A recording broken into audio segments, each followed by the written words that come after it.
Hello बच्चों। यहाँ question में लिखा है uniform rod A B is hinged about fixed point P initially vertical. The rod is released from vertical position when rod becomes horizontal, then the acceleration of point b. तो पिछले वाले question का ही part है.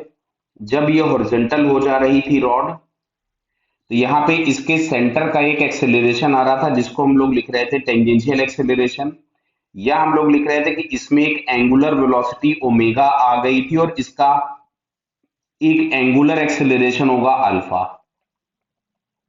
तो अब यहाँ B point के लिए पूछा है, तो बी पॉइंट का जो टेंजेंशियल एक्सेलरेशन होगा जिसको हम ए टी लिखेंगे, वो आपके पास मिलेगा 3L/4 इंटू अल्फा. और एक एक्सेलरेशन हमको सेंटर की तरफ में मिलेगा जिसको हम लोग लिखेंगे सेंट्रीपिटल एक्सेलरेशन. तो सेंट्रीपिटल एक्सेलरेशन की वैल्यू भी मैं लिख दे रहा हूं. तो यहाँ पे हम लोगों के पास लिखना होगा आर ओमेगा स्क्वायर, तो ये हो जाएगा 3L/4 into omega square. Clear? तो अब देखिए, पिछले वाले क्वेश्चन में हम mg का टॉर्क और कंजर्वेशन ऑफ एनर्जी निकाल करके अल्फा और ओमेगा ऑलरेडी फाइंड कर चुके थे. क्लियर है? तो जहां पे ये जो ओमेगा स्क्वायर आ रहा था, मैं यहां लिख दे रहा हूं, देखिए फिर से.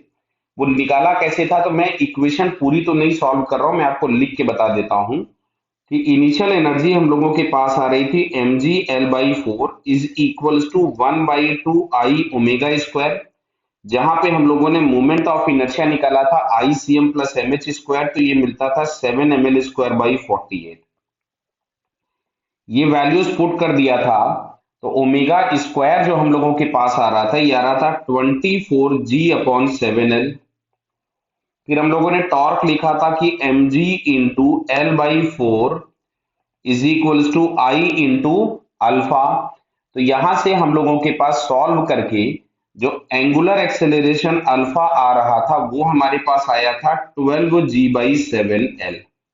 क्लियर है? वैल्यूज पुट कर देना, सिंपल आ जाएगा.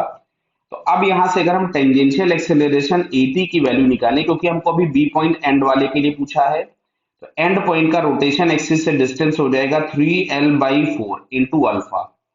और अल्फा था 12G/7L. तो इससे ये कैंसिल हो गया, 4 से ये हो जाएगा 3 टाइम्स. तो फाइनली हम लोगों को यहां से मिलता है 9G/7. और ये है डाउनवर्ड्स, मतलब माइनस जे कैप. तो 9G/7 फिर से दो ऑप्शन में दिया हुआ है. ये ऑप्शन में क्यों बोलता हूं, बाई चांस अगर एक ही ऑप्शन में दिया होगा तो हम लगा के आगे बढ़ जाएंगे एग्जाम में, हम दोबारा नहीं सॉल्व करेंगे. यहां तो खैर मैं आपको करके पूरा दिखाऊंगा. फिर एसी के नाम पे हमारे पास मिलेगा 3L/4 इंटू ओमेगा स्क्वायर. और ओमेगा स्क्वायर हमारे पास आ रहा था 24G/7L, तो ये कैंसिल हो गया. इससे अगर आप देखिएगा तो ये 6 हो जाएगा, 6 टाइम्स जाएगा, तो ये आपके पास मिलेगा 18G/7. मतलब जो एक्सेलरेशन ऑफ बी यदि मैं लिखना चाहूंगा, तो ये है एक्स कंपोनेंट उसका, और ये वाला उसका वाई कंपोनेंट है. तो यहां से हमारे पास मिलता है ये 18G/7 times minus i cap plus 9G/7 times minus j cap. तो ये देखिए जरा किसमें दिया हुआ है, 18/7 और 9/7, तो ये बटा फोर्थ वाले ऑप्शन में हम लोगों को दिख रहा है. So finally it's fourth answer is correct. Clear है बेटा? Okay, all the best.